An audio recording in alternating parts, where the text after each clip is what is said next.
Hola, ¿qué tal están? ¿Felicidad o deber? O dicho de otra forma, ¿debemos escoger el camino de la felicidad o la senda del deber? Yo creo que ambas sendas no son incompatibles, sino que se pueden realizar en la propia vida. Este es uno de los grandes problemas al que se enfrenta la filosofía desde sus inicios.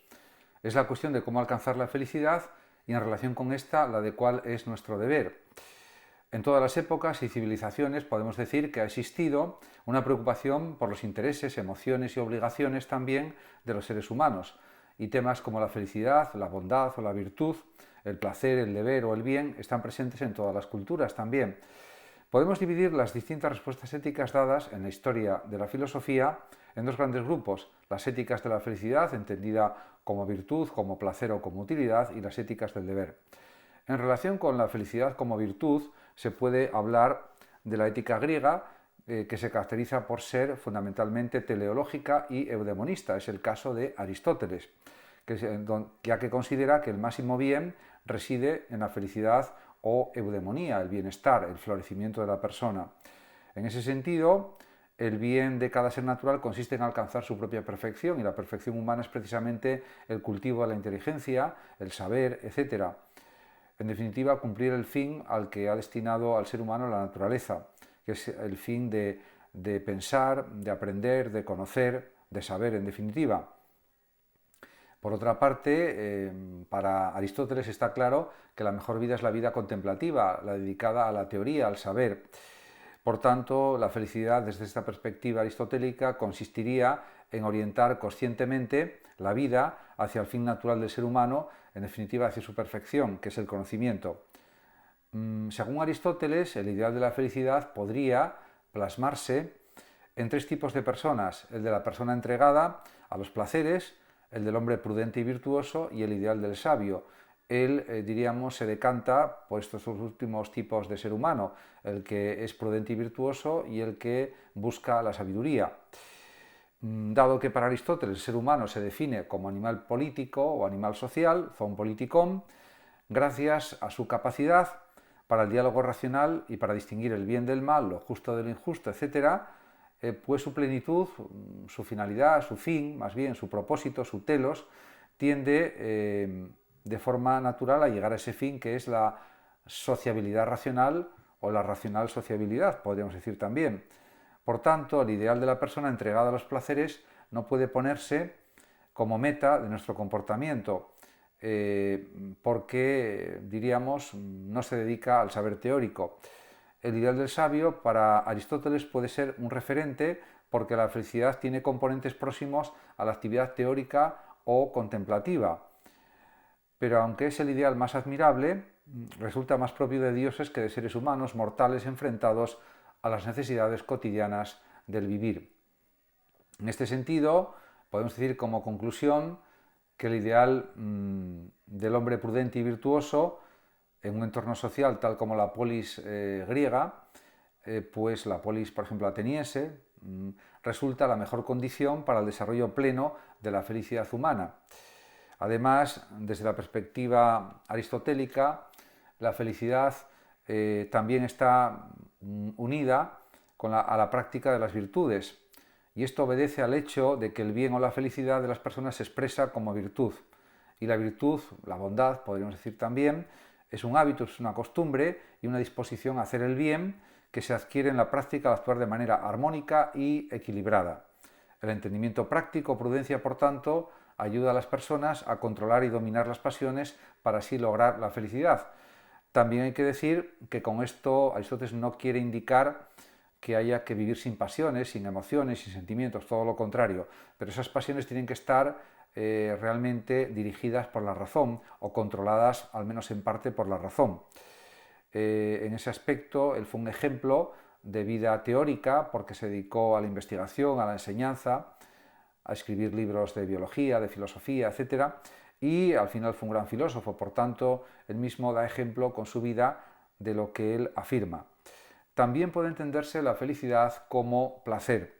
El epicureísmo, por ejemplo, es una corriente filosófica iniciada por Epicuro de Samos y parte de una posición materialista, atomista, pero sus reflexiones filosóficas se centran en crear un sistema ético que permita alcanzar la felicidad, que es el verdadero fin o el verdadero propósito de la existencia humana.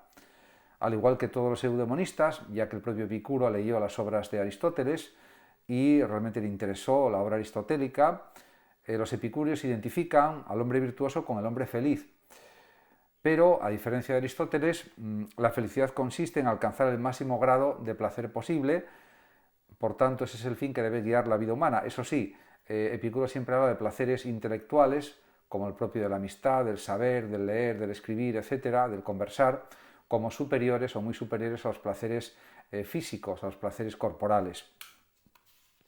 Epicuro nació en el 341 a.C. y murió en el 270 a.C. aproximadamente. Podemos decir que nació en una colonia ateniense de Samos, fue seguidor del atomismo de Demócrito, enseñó en Mitilene, Lámsaco y finalmente en Atenas, donde fundó una escuela filosófica que se denominó la Escuela del Jardín, en donde se enseñaba gnoseología, también física y ética, como culminación esta de las dos partes anteriores. Su sistema filosófico se sitúa, podemos decir, en el polo opuesto a la filosofía platónica, que defiende la existencia de una única realidad, la sensible, diríamos, y que también, realmente Platón decía que había dos mundos, el inteligible y el sensible. En cambio, podemos decir que el propio Epicuro habla de una única realidad sensible y también habla de la corporidad y mortalidad del alma. Incluso llega a decir que los dioses, en caso de que existan, no se ocupan de los asuntos humanos. Por lo tanto, es una ética basada en la sencillez, en la autosuficiencia, una ética basada también en el materialismo atomista, a diferencia del idealismo platónico. Y también pues Epicuro expresa un manifiesto desapego por la política. Por otra parte, también desde el epicureísmo se puede preguntar, cualquier seguidor del epicureísmo, en qué consiste el placer. Para Epicuro, pues hay placeres, por ejemplo, pasivos, como la salud o el bienestar, y también placeres activos, aquellos que debemos ir a buscar nosotros.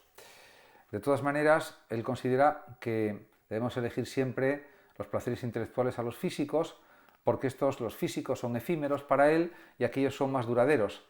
Además, son más acordes con nuestra naturaleza inteligente. Tampoco quiere decir con esto Epicuro que haya que despreciar los placeres materiales o sensibles, pero sí disfrutar de ellos en su justa medida, podríamos decir. En ese sentido, según Epicuro, la persona sabia y virtuosa debe buscar la satisfacción de los deseos naturales y necesarios. También se puede entender la felicidad como algo útil. En ese sentido, se puede hablar del utilitarismo como un conjunto de teorías éticas que coinciden en que el criterio que determina la felicidad y la finalidad de las acciones morales es el de la utilidad. Por ejemplo, Jeremy Bentham fue el fundador de este sistema. Para Bentham, además, el fin del ser humano consiste en la búsqueda de la felicidad. Solo el placer, diríamos, y la huida del dolor son sentimientos universales que pueden definir la felicidad.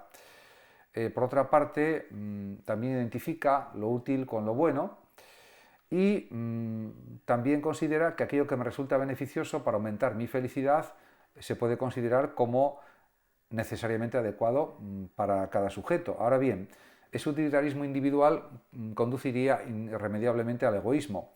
Por tanto, para evitarlo, considera pues Bentham que es necesario establecer un criterio cuantitativo y aritmético de la utilidad, que Bentham denomina principio de felicidad. Y viene a decir que para que nuestras acciones sean consideradas morales, deben asegurar la mayor cantidad posible de felicidad para el mayor número posible de individuos. Por otra parte, John Stuart Mill reformuló el utilitarismo acudiendo a criterios cualitativos, distinguió entre placeres superiores e inferiores y también desarrolló el utilitarismo pensando en la utilidad de los actos, de los comportamientos, etc. Por último, es verdad que existen también las éticas del deber, especialmente las éticas deontológicas o del deber por el deber, y la mejor formulación de estas éticas deontológicas es la propia de la ética formalista, de la ética formal de Immanuel Kant, que parte de una crítica a los sistemas éticos anteriores. Por ejemplo, hace una crítica del emotivismo de Hume, del emotivismo ético de Hume me refiero, y también de otras éticas basadas pues en el placer, como el hedonismo. En cambio, podemos decir que la ética kantiana se basa sobre todo en la ética estoica, que una de sus máximas es abstine, sustine, abstente y soporta. Diríamos que frente a las éticas materialistas o consecuencialistas, Kant propone un nuevo sistema, la denominada ética formal, que estaría vacía de contenidos y sería autónoma, dado que es el propio sujeto con su razón quien formula para sí mismo y para los demás las normas morales. Sería también una ética a priori, por tanto, con una pretensión de validez universal. La ética formal, por tanto, está basada en el deber y se formula a través de imperativos categóricos como tú debes estudiar porque es tu deber moral, por ejemplo, si lo aplicamos a la realidad. Pero si queremos formular un juicio universal que contenga pautas para la acción moral, debemos atender más a la forma, cómo debemos actuar, que a la materia, qué hacer. La primera formulación del imperativo categórico muestra que las normas morales son máximas, es decir, principios subjetivos que buscan validez universal. Y sería este imperativo categórico de esta forma: obra o compórtate de tal modo que la máxima de tu voluntad pueda valer siempre, simultáneamente, como principio de legislación universal. Además, Kant distingue tres posibles tipos de acciones: acciones contrarias al deber, acciones conformes al deber y acciones por deber. Las únicas auténticamente morales son estas, las acciones por deber. Diríamos cuando la persona introyecta dentro de su yo, diríamos de su mente interna o de su mente, pues lo que es una intención pura de lo que debe ser el deber por el deber. Además, la moralidad de una acción para Kant pues reside siempre en la voluntad que la anima, es decir, en el principio del querer, independientemente de que luego esa acción pues tenga consecuencias positivas. No se hace por eso esa acción, simplemente se hace porque es lo bueno en sí mismo y simplemente esa es la razón. En ese sentido, los actos serán buenos para Kant en tanto que se basen en la razón y en la buena voluntad del sujeto y cuando se atengan al cumplimiento del deber por el deber en sí mismo. La ética formal de Kant además se basa en tres postulados, que son los tres postulados de la razón práctica, que son la libertad, ya que sin libertad se puede decir que las obligaciones morales o el obrar pues no es conforme al imperativo categórico y no tendría sentido esa libertad. También está la inmortalidad. El hombre ha de creer que es posible la adecuación entre la voluntad y la ley, santidad a través de un progreso indefinido.